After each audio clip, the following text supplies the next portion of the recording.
Hi everyone, it's So from So's Real Thoughts. We are here to talk about my December film favorites. Before we get started, I'm just gonna check up on something so I can see you guys chat with me. Yay! Awesome. Wow, it's been a whirlwind of a year. Happy New Year's, everyone. If you guys didn't see my New Year's message to you guys and what to expect in 2017, go to my blogs, www.sosrealthoughts.com, so you guys can check out the message that I wrote to you guys. Bonjour. Oh my god. Totally effed that up. But sorry, replying to a commenter. Yes, Happy New Year. I'm super excited. I know I was gonna do my December favorites probably in December, but I was like, it got way too hectic. So I'm doing it now.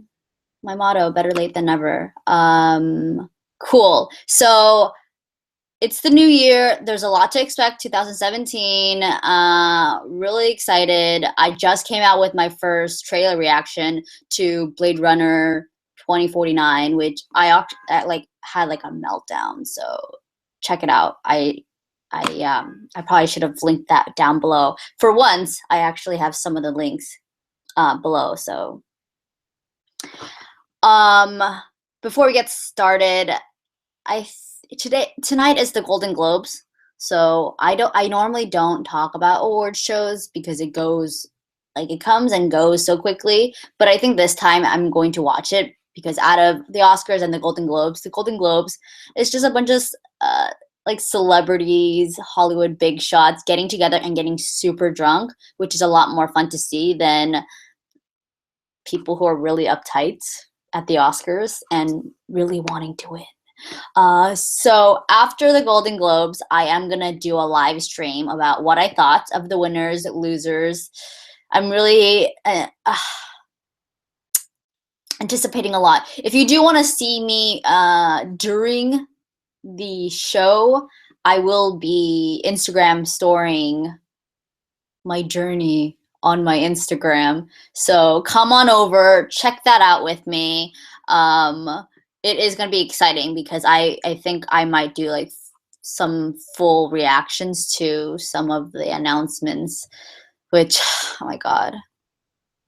Yeah, there's some people I do want to win, some people I don't. Anyways, this video is concentrated on my December film favorites. First off, you guys, I don't know if I talked about my last favorites. I don't think I did, but it's Disney's Moana. Very surprising because we knew that Pixar was ahead of its game and Disney was very lacking. And so surprisingly, they came out with Moana, which is, it's a another princess film. But what's so refreshing is that she doesn't have a Prince Charming, which I thought was fantastic. And what I thought was so incredible was that they take the classic Disney traits because Ron Clements and Ron Clements and John Musker, who did Aladdin, Hercules, and The Little Mermaid, they directed Moana, and it is so utterly fantastic because it takes all the classic elements of a Disney film, like the mystic folklore, the really catchy tunes, just the spirit of Disney, and incorporated that into a modern day kind of twist. And it's a tribute to Polynesian culture, which I thought was so rich, and you kind of get immersed into their world and what they're about. And I learned a lot during like watching this film, as well as like being so entertained. So I thought that was wonderful. And yeah, it was so fun. And Lin-Manuel Miranda, did the soundtrack, and it is one of the catchiest soundtracks out last year. I was listening to it constantly. On my blog, I do a soundtrack of the week, and that was one of the soundtracks that I had up.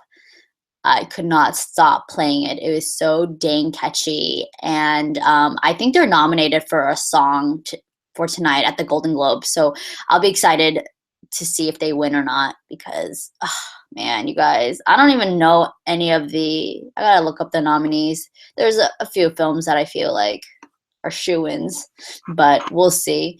So the second film, or not second film, but the second favorite, which is so kind of left field for me because I don't watch TV shows too often. And my friend was like, you gotta watch this show called Chewing Gum. And I was like, I don't know, like, should I watch it? It's like such a commitment, because once you start, you can't just stop a TV show. Like once I started Friends, I was like, fuck it, I'm gonna watch all 10 seasons. Like I'm like a all-in kind of gal. So Chewing Gum, it is a British TV show about this 24-year-old virgin, and she kind of wants to lose her virginity, but her boyfriend is so committed to being, like, what's that called? A virgin till marriage. And it tackles all these like religious rules, not mythology, religious beliefs, sexual taboos. It's really hilarious, and I laughed out loud so hard in every scene. The creator of the show is Michaela Cole. Oh my God, oh my God. And she actually won the BAFTA for Best Female Performance in a Comedy. And I linked the video down below where she wins, and I'm like, amazing. I think second season, it is coming out in a couple days. Like, people really wanted to, people were like, give it to us, because season one was so phenomenal. I think there's only like 8 episodes, and it is on Netflix, available on Netflix, very important. And yeah, I think it's hysterical. I think there's so many things that is so wonderful about this series. It's her coming of age, but she's dealing with all these other kind of things, how to seduce your man, and like how to take great selfies. And you gotta watch the trailer. It's ridiculous. Like, it puts you in the most awkward situations as a viewer, because you're just like sitting on your couch watching this, but like you're watching something that maybe you shouldn't be watching, and it's kind of risque, and it's just a lot of fun. I think everyone would enjoy it. It's hysterical. I'm not kidding you. Like, I was like laughing out loud for days. Yeah. What other TV shows are there that is like truly insanely funny? There's not that many, besides, for me, I think Friends. Every time I'm just there laughing. Jane the Virgin's pretty funny. Yeah, there's not too much. It's sunny. It's Always Sunny in Philadelphia. Is that what it's called? It's Always Sunny in, oh my God. I would watch it. It's Always Sunny in Philadelphia. I think that's what it's called. I watch it, and wow, I didn't even know the title very well. That one's like really stupid, kind of like offensive comedy that you just tune into, and it's funny because it's dumb. You're just watching a bunch of dumb people acting out. Whereas this one, it is truly so comedic in their timing and their characters. It's awesome. Yeah, if there's any other TV shows out there that made you laugh, like hysterical, please let me know, because I'm always down for a good laugh. My next favorite is Rogue One. I'm pretty sure everybody was freaking out because this is not a continuation of the films.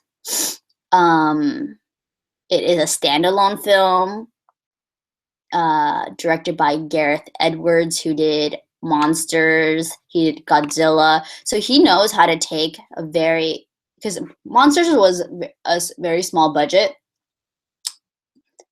but with a huge concept, because he has experience in VFX and he's just so skilled in that, and so he was able to adapt and go straight to Godzilla, which was probably infinitely had a way bigger budget than Monster did, and then he just jumped to Star Wars, and so I'm sure for him it was like a breeze. I really enjoyed Rogue One, not because the characters, I love them, every one of them. They're just so. I also really like how ethnic they are, because when I think of the Star Wars world, it's people from like all over the world that come together, because I'm assuming that like Earth has died, or I don't know, when things happen in space, it's just way into the future. And so I really liked how different every character was, and they were from all regions of the world, or the galaxy, and some great action sequences. And I really felt like this is the one Star Wars film that I don't think is for children. Maybe because the ending, it was kind of darker than normal, very sinister, and the ending obviously was epic, to say the least. I like that they frame it, because as you know, it technically, it's a standalone film. That's what they said, but it is actually a prequel to the Star Wars. It's like Star Wars 4, technically.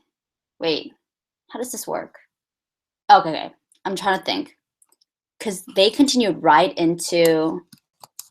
I'm sorry, you guys. I'm just gonna have to look this up, because I just had like an epic brain fart that needs to be corrected before I say something. And everyone's like, what the fuck? Okay. So this is technically the film before that kind of bleeds into A New Hope.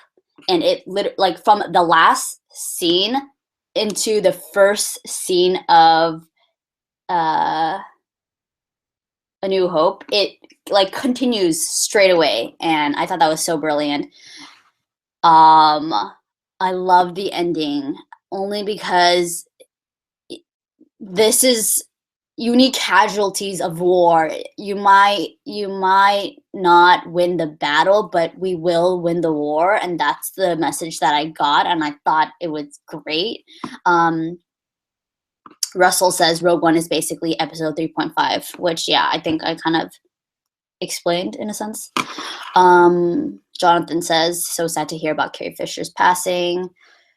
Oh, man, that was, like, when celebrities pass away, like, when Anton Yelchin passed away, that really hit me really hard. Carrie Fisher, like, I don't think I grew up with her, but I loved her as a person, because I just saw what she was about, and she was just so down, and she was so about just being such a fucking badass, and I so appreciated that. And just seeing the Star Wars films, oh my god, I'm getting teary. Seeing the Star Wars films, she's like so iconic. She will live in like cinema forever, and I think she'll be here with us for life. So, oh god, yeah, well, anyways, so yeah, Rogue One, fantastic. It just, if you guys didn't see what oh god, Diego Luna posted up about his fan taking his Mexican father to the movie and how representation matters. I thought that was such a beautiful like message, without it being like a message really. They weren't trying to be diverse in any way. They were just trying to capture the world that Star Wars is. And I wish if I have a link, I will link that down below afterwards. And so I loved it. I had the most fantastic time because I went to the Chinese theater in Hollywood to watch it because I was like, I need to watch it in the huge big screen. Like I need to have like that like coming out. And so I went to Chinese, and my friend Brad was working there, and he basically hooked it up with all the Star Wars Rogue One merch with popcorn, like free drinks. And I was like, oh my God, it was such a fun and crazy experience to like see him. And like, I was hysterical when I saw him, and then watch the film and just grub it up. And it was just a really great movie experience, which I think is always a good thing to have. And the Chinese theater is always so welcoming with everybody. And they always have costumes of all the movie characters there because they have, you know, connections to Hollywood, whatevs. So yeah, that was awesome. I just had to share that. So the next film and the last film that I'm going to talk about is La La Land. Give me a thumbs up if you guys watched La La Land or liked it. I'm trying to think, like, there were people that didn't like it. I'm one of the ones, I was like, I went in, I was like, I'm going to see what this is about. I think it is stunning in visuals. I think the last act really got to me. This film stars Ryan Gosling, Emma Stone, who are the two people in Hollywood that I grew up with that I appreciate so much. I love their chemistry together. This is their third film together. And they're so, I love them. They have so much charisma and chemistry between each other. And then Damien Chazelle, who is basically like a baby genius in my eyes. This is his third feature after Whiplash, which did so well. And you can tell Damien Chazelle has a love of music. He loves music, and kind of immersing music and cinema together is always a very special experience because you can't, as somebody like me, I don't really, I'm not musically inclined. Like, I'll listen to a CD for like, I don't know, like 6 months straight. I'm like, good. But Damien Chazelle, he's able to translate music in a way where it's digestible and you feel it and it's like within your heart, which, yeah, baby genius. The guy's like only like 32 or something, and he's like already doing so well. His film is probably going to win the Golden Globes tonight and the Oscars, to say the least. I don't want it to win because I think it's great, just not that great. But it is one film that I could not stop thinking about. I was coming back to it. I was thinking about it, and man, how do I talk about this without it being like a spoiler alert? But is it really a spoiler alert? I'm gonna talk about it. If you guys didn't watch it, come back in like 5 minutes.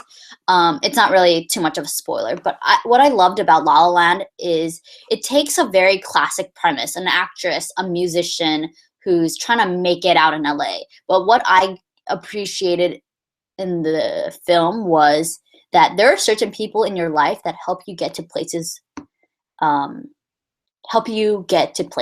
and are there in your life at that certain time to just be there for you and serve its purpose in their friendship and their connections and whatever. And, I'm sure everybody has that one friend that you don't talk to anymore, but at that time in your life, they were there for you, and they helped you get to where you are now. And that's kind of what I got. And the ending was so bittersweet for me, because I do not like, when it comes to relationship stories, the ones that hit me the hardest are missed connections, where it could have been, but it's not. When people aren't together, but they should be. And it's those bittersweet moments that always get to me. Like movies, last year's 45 Years kind of talks about, like, it has that kind of vibe. When I watch films like Closer, has that kind of vibe. So it's kind of specifically like, I kind of like that genre of relationship movies, even though this wasn't primarily what it was about. But I thought that was very endearing. Oh my God. So yeah, let's see if he's gonna win tonight, because he's just been doing so well. And as much as, like, you want to hate Baby Geniuses for, like, doing so well, but he deserves it. He's also amazing because he co-wrote 10 Cloverfield Lane, which you can check out my review after I link it somewhere. And I thought that was one of the best films of this year. Speaking of best films of this year, I did not forget about my top 10 films of 2016. I will be coming out with that video very soon. I'm hoping to film a lot more videos for you guys in the coming weeks, months, year. I think if you see my message, which I should have posted down below, so I will do that right after this.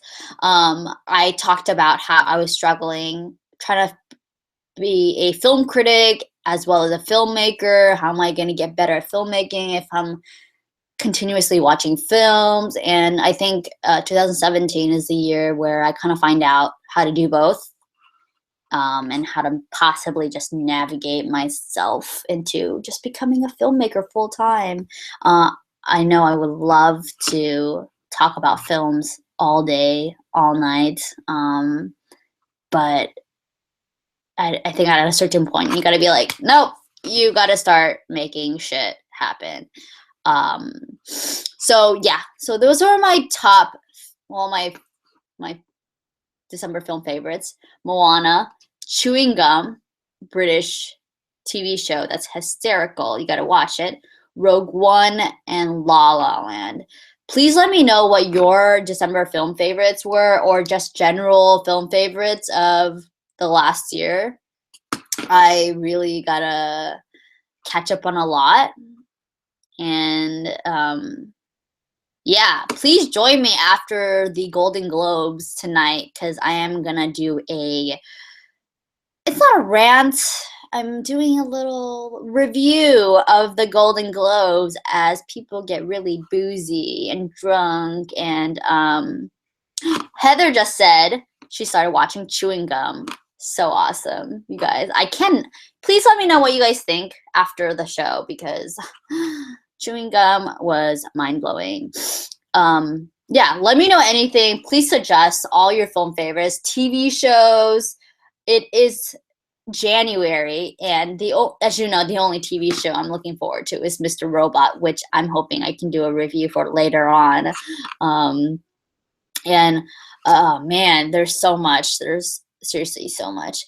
Also, let me know if there are any trailer reactions, reviews that you want to see. I mean, I'm pretty selective when it comes to doing reviews and trailer reactions, because some trailer reactions, like, I don't really care for. But also, there are a lot of trailers on my blog, www.soisrealthoughts.com, that I talk about, and I think I'm just going to keep rolling that out, as well as videos. So if you want to kind of see the whole if you don't, basically, if you don't want to miss anything, go to my blog because I'll have videos and posts. Is that the same? YouTube videos, my videos, and posts I've written all there.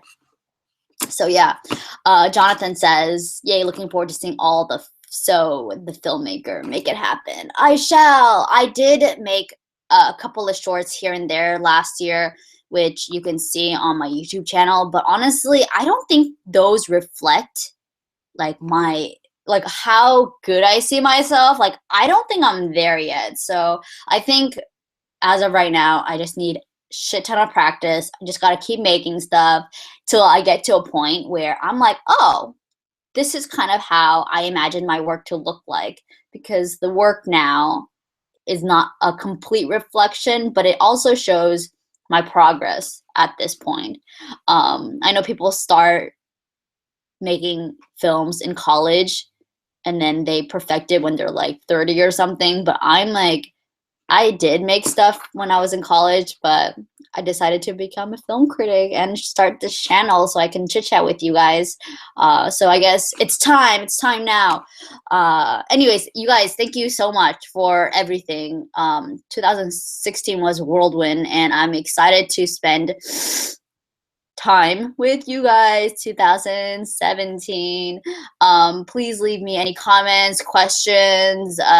Maybe I'll do a Q&A if I get enough questions, but in the meantime, thank you so much for tuning in, and thank you for coming to So's Real Thoughts, where we talk about badass cinema all day, every day.